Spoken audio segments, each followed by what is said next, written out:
Good morning! Ayan, gusto ko lang i-share yung aking nabasa ngayon sa aking devotion. So, alam kong matagal na akong di nakakapag-devotion and ang dami pong nangyari last time. As you know full well na I suffered from miscarriage. Pero thank God and praise God na unti-unti ay nakaka-recover na ako. Pero syempre kailangan ko pa rin na magpalakas, kailangan magpagaling kasi para rin nanganak. So, nagpo-postpartum, may mga changes, mga physical ako nararamdaman na discomfort. Pero kaya naman. Siyempre, tiwala lang kay Lord na hindi tayo pababayaan. And the healing will come, of course, in process naman yan. So, yeah. Psalm 136, actually mahaba to eh. Redundant, ulit-ulit repetitive lang din yung ano na give thanks to the Lord because for His love endures forever. Yan. So, basahin ko muna. Ito na lang munang 1 to 4. Give thanks to the Lord for He is good. His love endures forever. Give thanks to the God of gods. His love endures forever. Thanks to the Lord of lords. His love endures forever. To Him who alone does great wonders. His love endures forever.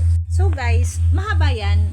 And kung mapapansin nyo, dun sa ano na yon, sa verses, laging sinasabi ni King David yung phrase na to, for He is good and His love endures forever. His love endures forever. Alam, lahat ng ano na yan, pakita ko sa inyo. So, meaning to say, it's such a good reminder for us. So, it's such a good reminder for us. Lalo na sa mga, alam ko that each of us are going through hard times. Marami tayong mga pinagdadaanan sa araw-araw and we all have different ways how to cope with trials, with problems, with stress, and iba-iba yung way natin to handle yung mga problema natin. And it's really a good it's really a very comforting and encouraging message from the Lord to always give thanks in spite of everything that we are going through. Whether good or bad, we should always give thanks to Him. Why? Why should we thank God? Kasi in everything naman guys, kahit nga hindi maganda yung pinagdadaanan natin or we experience so many problems or trials na sobrang sakit, sobrang excruciating pain, hindi natin matake, 'di ba? Minsan we cannot take it anymore, we cannot bear to it anymore. Pero sa lahat nga naman daw may reason si Lord. Madali lang sabihin pero sa totoo niyan, if we will really remain in His presence and trust Him that all things work together for good, may dahilan lahat. Kahit yung bad things will turn into good, 'di ba? Kasi may purpose siya sa lahat. So, reminder to na He is good and His love endures forever. Bakit ulit-ulit yan sinabi? Kasi ine-emphasize ni David, he is focusing on God's character more than his situation. And dapat ganun din yung gawin natin. If we will, gaya nga ng message kahapon sa church namin, sa CCF anniversary kahapon ng church, limitless God, 'di ba? Sabihin nun, wag mo ilimit yung kayang gawin ng Diyos.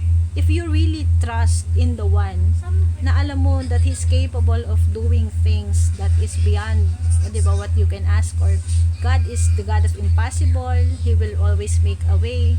He's limitless, meaning yung power ni God. Kasi kailan ba natin nililimit yung power ni God? Whenever we doubt Him, sasabihin mo wala namang ginagawa ang Diyos sa buhay ko, nagdarasal ako pero walang nangyari kasi hindi mo ina-activate yung faith mo.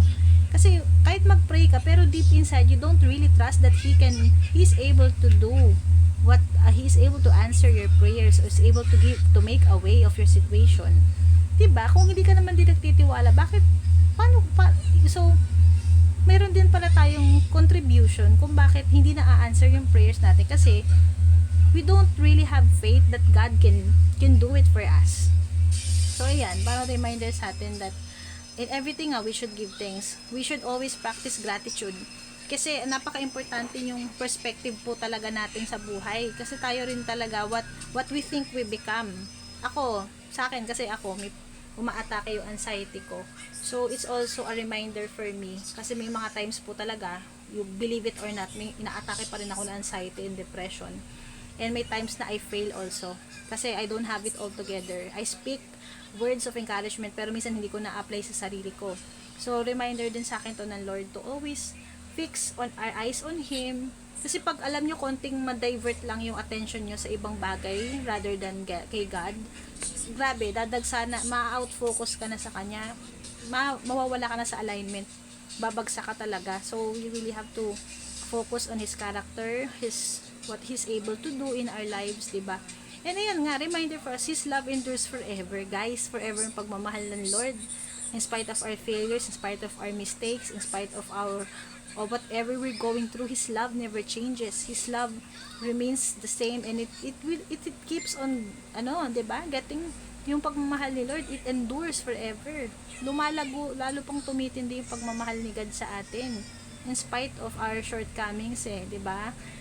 Kung sa tao yan, diba? Kung nagkamali ka, points off na, or parang, ang tao madaling ma-disappoint We really, if we will please people, madi-disappoint na talaga tayo, 'di ba? So kay God lang tayo umasa. So ayan, it's a beautiful reminder for us to always give thanks, practice thanksgiving no matter what the situation, and always be focused on God's character, not on our circumstances, but on who God is and what He is capable to do in our lives. So God bless. I hope that this message has encouraged you. Share it sa mga dapat makarinig ng message na to. God bless everyone. Take care.